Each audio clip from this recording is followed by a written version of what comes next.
Okay mga master, so welcome back ulit sa ating YouTube channel. So update lang tayo sa ating ginagawang project. Bali ito na mga master. Ayan. So yung ating harapan, so kompleto na. Nag-list natin na napinturahan na natin siya guys dito ng primer. So ngayong araw isa plastering lang tayo pinagagawa natin dito. So yung terrace natin, pinalitadahan na natin, tsaka are. So ito muna yung inuna natin para makabitan na ng bintana. Tsaka dito sa side dito. Ayan. So ito hinabol pa natin.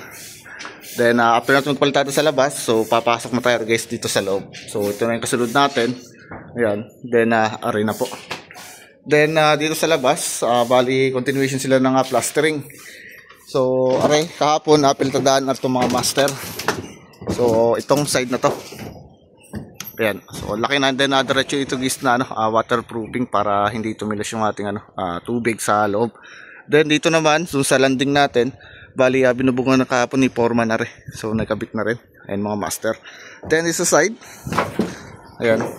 So bali so lapit na sina Foreman matapos dito magpalitada. So ito. Doon hanggang doon sa dulo. Bali pababa na sila. So yung baba na lang yung papalitadahan. Then lilipat naman tayo sa kabilang side mga master. Doon sa kabilang padat naman yung susunod na palitadahan. Okay. So dito mga master sa baba, bali yung ating continuation lang tayo rito guys ng pagbubuo. So ayan, sabi ko nga last time, bali angle bar ginamit natin dito tsaka tubular. Ayan. Bali ito po-flooringan natin.